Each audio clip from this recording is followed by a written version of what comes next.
The Path of Self-Mastery, A Stoic's Journey. Chapter 1. The Awakening. Leonard Carter had everything a young man could desire: money, a successful career, and an endless supply of distractions. Yet deep inside, he felt hollow. Nights spent indulging in fleeting pleasures left him drained, and an addictive cycle of instant gratification consumed his time and energy.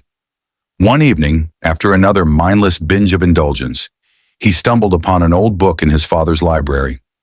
Meditations by Marcus Aurelius. He read a passage that struck him. "You have power over your mind, not outside events. Realize this, and you will find strength." Leonard paused. Was he truly in control of himself? Or was he merely a slave to his desires? This question haunted him until he resolved to seek an answer. Chapter 2. The Mentor's Wisdom. Determined to change, Leonard sought guidance. He remembered an old professor, Dr.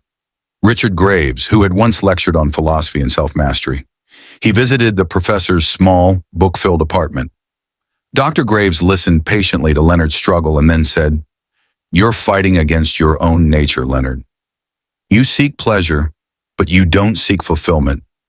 Do you know what the Stoics say about pleasure?" Leonard shook his head. "They call it a tyrant. It rules over the weak and enslaves them.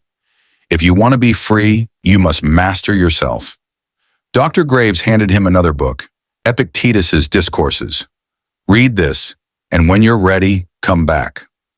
Chapter 3. The First Battle, Breaking the Chains. Leonard devoured the book. He realized that his habits weren't just bad decisions. They were chains, and if he wanted to be free, he had to break them. The first step was discipline. He deleted all sources of temptation, set a strict routine, and started meditating daily. But the hardest part was fighting his own mind. Each night, his urges returned, whispering, "Just this once." His hands trembled, his thoughts screamed, but he recalled Epictetus's words. "No man is free who is not master of himself." Instead of giving in, he went for a run, did push-ups, or read philosophy. The battle was painful, but each small victory strengthened him. Chapter 4. The Power of Purpose. Avoiding temptation wasn't enough. Leonard needed a higher purpose. Without one, he would always fall back into old habits. He asked himself, what do I truly want? Dr. Graves suggested journaling. Every night, Leonard wrote his thoughts, his struggles, and his victories. Over time, a new vision emerged. He wanted to build something meaningful, to help others escape the trap he had fallen into. He started a blog, sharing his journey and the wisdom of Stoicism. Surprisingly, thousands resonated with his message.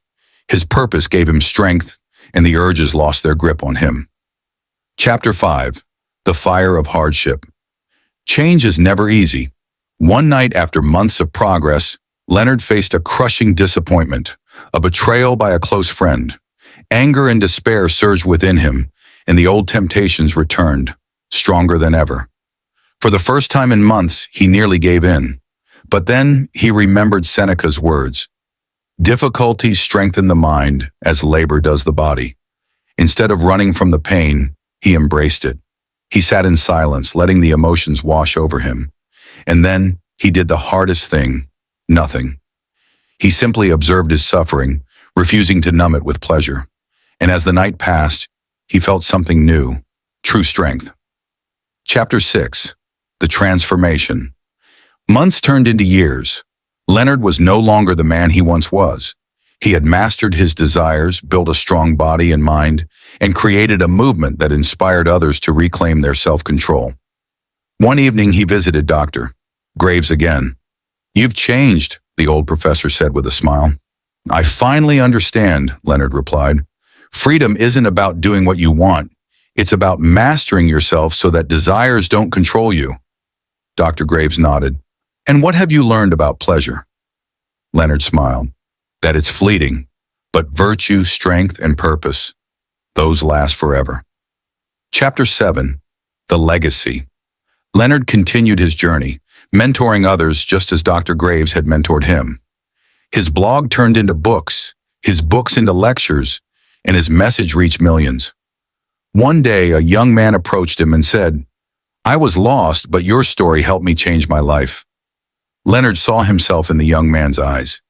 He placed a hand on his shoulder and said, "Remember, master yourself, and you master the world." And so, the cycle continued. A new generation took up the torch of self-mastery, proving that true strength comes not from indulgence, but from discipline, purpose, and the wisdom of the Stoics. YouTube call to action script. Scene opens with energetic background music. Host: "Hey everyone, if you're enjoying our content on Living My Stoic BD, don't forget to show some love, the quick cuts of past exciting content." Host: "Hit that like button, drop a comment below, and most importantly, share this video with your friends." Animation of a bell ringing.